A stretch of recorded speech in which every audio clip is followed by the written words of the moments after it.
ಇನ್ನು ಕಾರ್ಮಿಕ ನಿರೀಕ್ಷಕಿ ಕವಿತಾ ಹೊನ್ನಳ್ಳಿಯವರ ಮೇಲೆ ಗಂಭೀರವಾದ ಆರೋಪವೊಂದು ಕೇಳಿಬಂದಿದೆ. ಸುಮಾರು 6.10 ಲಕ್ಷ ರೂಪಾಯಿಗಳಷ್ಟು ಹಣ ದುರ್ಬಳಕೆಗೆ ಕಾರಣರಾಗಿದ್ದಾರಾ ಅನ್ನೋ ಮಾತು ಕೇಳಿ ಬರ್ತಾ ಇದೆ.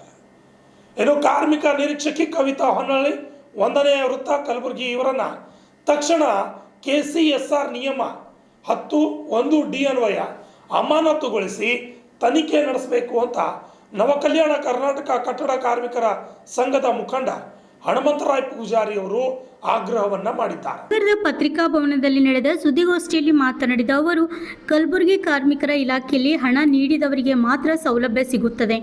ಕರ್ನಾಟಕ ಕಟ್ಟಡ ಮತ್ತು ಇತರ ನಿರ್ಮಾಣ ಕಾರ್ಮಿಕರ ಕಲ್ಯಾಣ ಮಂಡಳಿಯಿಂದ ನೋಂದಾಯಿತ ಕಾರ್ಮಿಕರಿಗೆ 15 ಬಗೆಯ ವಿವಿಧ ಸೌಲಭ್ಯಗಳು ನೀಡುತ್ತದೆ.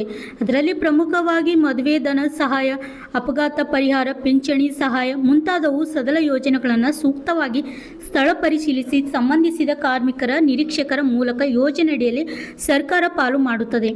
ಆದರೆ ಕಲಬುರಗಿ ಜಿಲ್ಲೆಯಲ್ಲಿ 11ನೇ ವೃತ್ತದ ಹಿರಿಯ ಕಾರ್ಮಿಕರ ಅನಿರೀಕ್ಷಕರಾದ ಶ್ರೀಮತಿ ಕವಿತಾ ಹೊನ್ನಳ್ಳಿ ಅವರ ಅಧಿಕಾರ ದುರುಪಯೋಗ ಪಡಿಸಿಕೊಂಡಿದ್ದಾರೆ.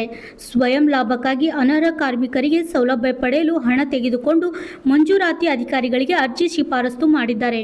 ಈ ಸಂಬಂಧ ನಾವು ಸದಲ ಅಧಿಕಾರಿಗಳ ಮೇಲೆ ಸೂಕ್ತ ತನಿಖೆ ನಡೆಸಿ ಕ್ರಮ ಕೈಗೊಳ್ಳಬೇಕು. ಮಾನ್ಯ ಉಪ ಕಾರ್ಮಿಕರ ಆಯುಕ್ತರ ಕಲಬುರಗಿ ಪ್ರಾದೇಶಿಕ ಕಲಬುರಗಿ ಅವರಿಗೆ ದಾಖಲೆಗಳ ಸಮೇತ ದಿನಾಂಕ 15/7/2025 ಅಖಿತ ದೂರು ನೀಡಲಾಗಿತ್ತು. ನಮ್ಮ ಕಾರ್ಮಿಕ ಇಲಾಖೆ ಒಳಗಡೆ ಸಾಕಷ್ಟು ಭ್ರಷ್ಟಾಚಾರವನ್ನು ನಾವು ಇವತ್ತು ನೋಡ್ತಕ್ಕಂಥದ್ದು. ಈ ವಿಚಾರ ತಮಗೂ ಕೂಡ ಮಾಧ್ಯಮ ಮಿತ್ರರಿಗೆ ಗೊತ್ತಿರತಕ್ಕಂಥ ವಿಚಾರ. ಅದರಂತೆ ಕಾರ್ಮಿಕ ಇಲಾಖೆಯಲ್ಲಿ ಕಾರ್ಯನಿರ್ವಹಿಸತಕ್ಕಂಥ ಶ್ರೀಮತಿ ಕವಿತಾ ಹೊನ್ನಳ್ಳಿ ಲೇಬರ್ ಇನ್ಸ್ಪೆಕ್ಟರ್ ಅವರು ಸಾಕಷ್ಟು ಭ್ರಷ್ಟಾಚಾರನ ಮಾಡ್ತಕ್ಕಂಥ ಒಂದು ವಿಚಾರನ ಇವತ್ತು ನಾವು ಬರೆಯ ಮಾಡ್ತಕ್ಕಂಥದ್ದು. ಸದರಿ ಕಾರ್ಮಿಕ ನಿರೀಕ್ಷಕರು ತಮ್ಮ ಅವಧಿಯಲ್ಲಿ ಸಾಕಷ್ಟು ಅನರ್ಹ ಕಾರ್ಮಿಕರಿಗೆ ಇವತ್ತು ಸೌಲಭ್ಯವನ್ನು ಮಂಜೂರು ಮಾಡ್ತಕ್ಕಂಥ ಕೆಲಸನ ಅವ್ರು ಮಾಡ್ತಾ ಇದ್ದಾರೆ. ಅದಕ್ಕೆ ಒಂದು ತಾಜಾ ಉದಾಹರಣೆ, ಇತ್ತೀಚೆಗೆ ಕಟ್ಟಡ ಕಾರ್ಮಿಕರ ಒಂದು ಇದರಲ್ಲಿ ಮಂಡಳಿ ಒಳಗಡೆ ನೈಜ ಕಟ್ಟಡ ಕಾರ್ಮಿಕರಿಗೆ ಫಲಾನುಭವಿಗಳಿಗೆ ಸೌಲಭ್ಯ ಕೊಡಬೇಕಂತಕ್ಕಂಥ ಒಂದು ನಿಯಮಗಳು ಇರ್ತಕ್ಕಂಥವು. ಆದರೆ ಇವರು ಅಧಿಕಾರಿಗಳು ಏನ್ ಮಾಡ್ತಕ್ಕಂಥದ್ದು ಅಂತಂದ್ರೆ ದುಡ್ಡು ತಗೊಂಡು ಅನರ್ಹ ಕಾರ್ಮಿಕರಿಗೆ ಇವತ್ತು ಶಿಫಾರಸು ಮಾಡ್ತಕ್ಕಂಥ ಕೆಲಸನ ಇವತ್ತು ಕಾರ್ಮಿಕ ನಿರೀಕ್ಷಕರು ಮಾಡ್ತಕ್ಕಂಥದ್ದು. ಹೀಗಾಗಿ ನಾವು ಅವ್ರ ಮೇಲೆ ಕ್ರಮ ತಗೋಬೇಕಂತೇಳಿ ಕಲಬುರಗಿ ಡೆಪ್ಯೂಟಿ ಲೇಬರ್ ಕಮಿಷನರ್ ಅವರಿಗೆ ಒಂದು ದೂರು ಕೊಟ್ಟಿದ್ದೀವಿ 2 ತಿಂಗಳ ಹಿಂದೆ.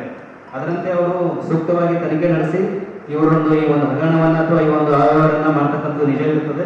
ಹೀಗಾಗಿ ಸದರಿ ಅವರ ಮೇಲೆ ಇಮಿಡಿಯೇಟ್ ಆಕ್ಷನ್ ತಗೋಬೇಕು ಅಥವಾ ಕಾನೂನು ರೀತಿಯ ಕ್ರಮ ಜರುಗಿಸಬೇಕಂತ ಹೇಳಿ ಕಾರ್ಮಿಕ ಇಲಾಖೆ ಮುಖ್ಯ ಆಯುಕ್ತರಿಗೆ ಒಂದು ವಿವರವಾದ ತನಿಖಾ ವರದಿಯನ್ನು ಸಲ್ಲಿಸ್ತಾರೆ. ಆದರೆ ಇವತ್ತು ತನಿಖಾ ವರದಿ ಸಲ್ಲಿಕೆಯಾಗಿ 3 ತಿಂಗಳು ಆಗ್ತಾ ಬಂತು. ಡಿಸೆಂಬರ್ ಕಳಿಸಿರ್ತಕ್ಕಂಥ ತನಿಖಾ ವರದಿ. ಆದ್ರೆ ಇಲ್ಲಿವರೆಗೂ ಆ ಒಂದು ಅಧಿಕಾರಿ ಮೇಲೆ ಯಾವುದೇ ಕ್ರಮ ಆಗ್ತಾ ಇಲ್ಲ. ಹೀಗಾಗಿ ಈ ಒಂದು ಕಾಂಗ್ರೆಸ್ ಸರ್ಕಾರದಲ್ಲಿ ಭ್ರಷ್ಟಾಚಾರ ಮಾಡ್ತಕ್ಕಂಥ ಅಧಿಕಾರಿಗಳೇ ಬಹಳ ಒಂದು ಇದು ಇದೆ, ಒಂದು ಸಾಫ್ಟ್ ಕಾರ್ನರ್ ಇರ್ತಕ್ಕಂಥದ್ದು. ಹೀಗಾಗಿ ನಾವು ಈ ಒಂದು ಪತ್ರಿಕಾಗೋಷ್ಠಿ ಮೂಲಕ ಹೇಳಕ್ಕೆ ಏನ್ ಇಚ್ಛೆ ಪಡ್ತೀವಿ ಅಂತಂದ್ರೆ, ಇಂಥ ಭ್ರಷ್ಟ ಅಧಿಕಾರಿ ಮೇಲೆ ಇಮಿಡಿಯೇಟ್ ಕ್ರಮ ಜರುಗಿಸಬೇಕು. ಮತ್ತು ನಮ್ಮ ಉಸ್ತುವಾರಿ ಸಚಿವರು ಪ್ರಿಯಾಂಕ್ ಖರ್ಗೆ ಸಾಹೇಬರು ಈ ಒಂದು ತಮ್ಮ ಒಂದು ಇದರಲ್ಲಿ ಅವರ ವ್ಯಾಪ್ತಿ ಒಳಗಡೆ ಇಂಥ ಭ್ರಷ್ಟ ಅಧಿಕಾರಿಗಳ ಅವಕಾಶ ಕೊಡಬಾರದು. ಹೀಗಾಗಿ ಅವರು ಕೂಡ ಇಂಥ ಅಧಿಕಾರಿಗಳ ಮೇಲೆ ಕ್ರಮ ಜರುಗಿಸಕ್ಕೆ ಶಿಫಾರಸು ಮಾಡಬೇಕು. ಅದರಂತೆ ನಾವು ಈ ಒಂದು ಪತ್ರಿಕಾಗೋಷ್ಠಿ ಮುಖಾಂತರ ಅವರಿಗೆ ಒಂದು ಒತ್ತಾಯ ಮಾಡ್ತಕ್ಕಂಥದ್ದು ಕಾರ್ಮಿಕ ಸಚಿವರಿಗೆ ಇಮಿಡಿಯೇಟ್ ಆಗಿ ಇಂಥ ಒಂದು ತನಿಖಾ ವರದಿ ಸಲ್ಲಿಕೆ ಆದರೂ ಯಾವುದೇ ಕ್ರಮ ಜರುಗಿಸ್ತಾ ಇರ್ತಕ್ಕಂಥದ್ದು ಬಹಳಷ್ಟು ಒಂದು ತಮ್ಮ ಆಡಳಿತ ಒಂದು ನಿರ್ಲಕ್ಷ್ಯಕ್ಕೆ ಮೂಲ ಕಾರಣ.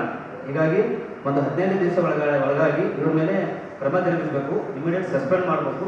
ಮತ್ತು ದುರುಪಯೋಗ ಆಗಿರ್ತಕ್ಕಂಥ ಹಣವನ್ನು ಎಷ್ಟಿದೆ ಅಂತಂದ್ರೆ ಒಂದು 6,10,000 ರೂಪಾಯಿನ ಅವರು ದುರುಪಯೋಗ ಮಾಡಿರ್ತಕ್ಕಂಥದ್ದು ತನಿಖಾ ವರದಿಯಲ್ಲಿ ಬಹಿರಂಗ ಆಗಿರ್ತಕ್ಕಂಥದ್ದು. ಹೀಗಾಗಿ ಆ ಒಂದು ಅಮೌಂಟ್ನು ಕೂಡ ಇದನ್ನ ರಿಕವರ್ ಆಗಬೇಕು ಮತ್ತು ನಮ್ಮ ಕಟ್ಟಡ ಕಾರ್ಮಿಕರ ಕಲ್ಯಾಣ ಮಂಡಳಿಗೆ ಮರು ಜಮಾ ಆಗಬೇಕಂತಕ್ಕಂಥದ್ದು ನಮ್ಮ ಒತ್ತಾಯ ಇದೆ. ಅದರಂತೆ ಈ ಸ್ಥಳೀಯ ಕಟ್ಟಡ ಕಾರ್ಮಿಕರಿಗೆ ಬಹಳಷ್ಟು ಒಂದು ಸ್ಥಳೀಯವಾಗಿ ಉದ್ಯೋಗ ಸಿಗ್ತಾ ಇಲ್ಲ. ಈಗೆಲ್ಲ ಇಲ್ಲಿ ಕಾಮಗಾರಿ ನಡೀತಕ್ಕಂಥದ್ದು ಇದ್ರು ಕೂಡ ಬಿಹಾರ, UP, ರಾಜಸ್ಥಾನ ಬೇರೆ ಬೇರೆ ಸ್ಟೇಟ್ಲಿಂದ ಬಂದು ಇವತ್ತು ಕೆಲಸಗಳನ್ನು ಮಾಡ್ತಾ ಇದ್ದಾರೆ ಟೆಂಡರಲ್ಲಿ. ಅದಕ್ಕಾಗಿ ಅದರಲ್ಲಿ ನಾವು ಕೂಡ ಏನು ಒತ್ತಾಯ ಮಾಡ್ತೀವಿ ಅಂತಂದ್ರೆ ಸ್ಥಳೀಯರಿಗೆ ಮೀಸಲಾತಿ ಕೊಡಬೇಕು ಅಂತೇಳಿ. ನಮ್ಮ ಸ್ಥಳೀಯ ಕಟ್ಟಡ ಕಾರ್ಮಿಕರು ಕೆಲಸ ಇಲ್ಲ ಇವತ್ತು. ಹೀಗಾಗಿ ಅವರಿಗೆ ಕೂಡ ಮೀಸಲಾತಿ ತಂದು ಅದರಲ್ಲಿ ಸ್ಥಳೀಯ ಕಾಮಗಾರಿಗಳಲ್ಲಿ ಮೀಸಲಾತಿ ತಂದು ಕೆಲಸಕ್ಕೆ ಅವ್ರನ್ನ ನೇಮಕ ಮಾಡ್ಕೋಬೇಕಂತಕ್ಕಂಥದ್ದು ಒಂದು ಬೇಡಿಕೆ ಇರತಕ್ಕಂಥದ್ದು. ಅದರಂತೆ ಈ ಕಟ್ಟಡ ಕಾರ್ಮಿಕರಿಗೆ ಒಂದು ಈ ಕಾರ್ಡ್ ಅವಧಿನ 1 ವರ್ಷಕ್ಕೆ ಮಾಡಿದ್ದಾರೆ ಕಾಂಗ್ರೆಸ್ ಸರ್ಕಾರದವರು. ಮೊದಲೆಲ್ಲ 3 ವರ್ಷಕ್ಕಿತ್ತು. ಈ 1 ವರ್ಷಕ್ಕೆ ಇಳಿಸೋದ್ರಿಂದ ಎಷ್ಟೋ ಕಾರ್ಮಿಕರಿಗೆ ಇವತ್ತು ಕಾರ್ಡ್ ಮಾಡ್ಕೊಂಡ ಮೇಲೆ ಅದನ್ನ ಗೊತ್ತಾಗ್ತಾ ಇಲ್ಲ ರಿನೋವಲ್ ಯಾವಾಗ ಮಾಡಬೇಕಂತಕ್ಕಂಥದ್ದು. ರಿನೋವಲ್ ಅದನ್ನು 3 ವರ್ಷಕ್ಕೆ ಹೆಚ್ಚಿಸಬೇಕಂತಕ್ಕಂಥ ನಮ್ಮದೊಂದು ಬೇಡಿಕೆ. ಮತ್ತು ಈ ಕಟ್ಟಡ ಕಾರ್ಮಿಕರಿಗೆ ವಿಶೇಷವಾಗಿ ಒಂದು ವೈದ್ಯಕೀಯ ಸೌಲಭ್ಯ ಇರ್ತಕ್ಕಂಥ ಪ್ರಮುಖವಾಗಿ. ಅದರಲ್ಲಿ ಒಂದು ಕಂಡೀಷನ್ ಇಟ್ಟಿರ್ತಕ್ಕಂಥದ್ದು ಎಂಪಾಯಿಲ್ ಹಾಸ್ಪಿಟಲ್ ಮಾತ್ರ ನಾವು ಮರುಪಾವತಿ ಕೊಡ್ತೀವಿ, ರೀಫಂಡ್ ಮಾಡ್ತೀವಿ ಅಂತೇಳಿ. ಬಟ್ ಅದರ ನಾವು ಹೇಳ್ತಕ್ಕಂಥ ಕಟ್ಟಡ ಕಾರ್ಮಿಕರು ಬಹಳಷ್ಟು ಕಷ್ಟದಲ್ಲಿ ಇರೋದ್ರಿಂದ ಯಾವ ಆಸ್ಪತ್ರೆ ಹೋಗ್ಬೇಕನ್ನೋದ್ರಿಗೆ ಗೊತ್ತಿರಲ್ಲ. ಬಹಳಷ್ಟು ಅನಕ್ಷರಸ್ಥರು ಈ ಒಂದು ವರ್ಗದಲ್ಲಿದ್ದಾರೆ. ಹೀಗಾಗಿ ಖಾಸಗಿ ಆಸ್ಪತ್ರೆ ಕಲಬುರಗಿಯಲ್ಲಿ ಒಂದು ಪ್ರತಿಷ್ಠಿತ ಖಾಸಗಿ ಆಸ್ಪತ್ರೆಗಳು ಸಾಕಷ್ಟು ಇದ್ದಾವೆ. ಅವೆಲ್ಲ ಕೂಡ ಸ್ವಯಂ ಪ್ರೇರಿತವಾಗಿ ಅದನ್ನ ನಮ್ಮ ಕಟ್ಟಡ ಕಾರ್ಮಿಕರ ಮಂಡಳಿ ಒಳಗಡೆ ಸೇರಿಸ್ಕೊಂಡು ಅಂತಲ್ಲೆಲ್ಲ ಒಂದು ವೈದ್ಯಕೀಯ ಚಿಕಿತ್ಸೆನ ಕಾರ್ಮಿಕರು ಕೊಡ್ಬೇಕಂತಕ್ಕಂಥ ಒಂದು ಬೇಡಿಕೆಯನ್ನು ಕೂಡ ನಾವು ಈ ಒಂದು ಪತ್ರಿಕಾಗೋಷ್ಠಿ ಮೂಲಕ ಸರ್ಕಾರ ಒತ್ತಾಯ ಮಾಡ್ತಾ ಇದ್ದೀವಿ. ಹೀಗಾಗಿ ಮುಂದಿನ 15 ದಿನಗಳಲ್ಲಿ ಸಂತೋಷ್ ಲಾಡ್ ಅವರು ಈ ಭ್ರಷ್ಟ ಅಧಿಕಾರಿನ ಅಮಾನತು ಮಾಡಬೇಕು. ಮತ್ತೆ ಈ ಒಂದು 6,10,000 ರೂಪಾಯಿ ಏನಿದೆ ಒಂದು ಅವ್ಯವಹಾರ ಅಮೌಂಟ್ನ ರಿಕವರ್ ಮಾಡಬೇಕು. ಒಂದು ವೇಳೆ ಇವರನ್ನ ಕ್ರಮ ಜರುಗಿಸದಿದ್ದಲ್ಲಿ ಮಂಡಳಿಯ ಮುಖ್ಯ ಕಚೇರಿ ಬೆಂಗಳೂರಲ್ಲಿ ಕಟ್ಟಡ ಕಾರ್ಮಿಕರ ಕಲ್ಯಾಣ ಮಂಡಳಿಯ ಮುಖ್ಯ ಕಚೇರಿಯಲ್ಲಿ 100 ಕಟ್ಟಡ ಕಾರ್ಮಿಕರೊಂದಿಗೆ ನಾವು ಅಲ್ಲಿ ಪ್ರತಿಭಟನೆ ಮಾಡ್ತಕ್ಕಂಥ ಕೆಲಸನ ನಾವು ಈ ಮೂಲಕ ಮಾಡ್ತೀವಿ ಅಂತೇಳಿ ಸರ್ಕಾರಕ್ಕೆ ಎಚ್ಚರಿಕೆ ಕೊಡ್ತಾ ಇದ್ದೀವಿ. ಧನ್ಯವಾದ. ಸರ್, ಈಗ ಅವರು ಅನರ್ಹ ಕಾರ್ಮಿಕರಿಗೆ ದುಡ್ಡು ತಗೊಂಡು ಶಿಫಾರಸು ಮಾಡಿದ್ದಾರೆ. ಇವರು ಅರ್ಹತೆ ಇದ್ದಾರೆ ಅಂತ ಹೇಳಿ ಕಾರ್ಮಿಕರು ಅವರಿಗೆ ವಿವಿಧ ಸೌಲಭ್ಯ ದರ್ಜೆಗಳು ಸಲ್ಲಿಸಿದ್ರು. ಮದುವೆ ಧನ ಸಹಾಯ, ಆಮೇಲೆ ಹೆರಿಗೆ ಧನ ಸಹಾಯ. ಮದುವೆ ಧನ ಸಹಾಯದಲ್ಲಿ ಮಾಡಿದ್ದಾರೆ. Yes sir. ಮದುವೆ ಎಂದು ಸಹಜ ಮರಣ ಪರಿಹಾರದಲ್ಲಿ ಸಹಜ ಮರಣ ಪರಿಹಾರಕ್ಕೆ 75,000 ರೂಪಾಯಿನ ಸಹಾಯಧನ ಕೊಡ್ತಾ ಇದೆ. ಒಂದು ಮದುವೆ ಧನ ಸಹಾಯಕ್ಕೆ 60,000 ರೂಪಾಯಿ ಇವತ್ತು ಕೊಡ್ತಾ ಇದೆ ಸರ್ ಸರ್ಕಾರ. ಬಟ್ ಅಲ್ಲಿ ಏನಾಗಿದೆ ಅಂದರೆ ಇವರು ಸ್ಥಳ ಪರಿಶೀಲನೆ ಮಾಡಿ ಅನರ್ಹರಿಗೆ ಇವತ್ತು ಅವರು ಶಿಫಾರಸು ಮಾಡಿದ್ದಾರೆ. ಈ ಮೂಲಕ ಇವರು ಶಿಫಾರಸಿನ ಆಧಾರದ ಮೇಲೆ ಮೇಲಾಧಿಕಾರಿ ಮಂಜೂರಾತಿ ಕೊಡ್ತಾರೆ. ಆಧಾರ್ ಕಾರ್ಡ್ ಲೇಬರ್ ಕಾರ್ಡ್ ಇರುತ್ತಲ್ಲ.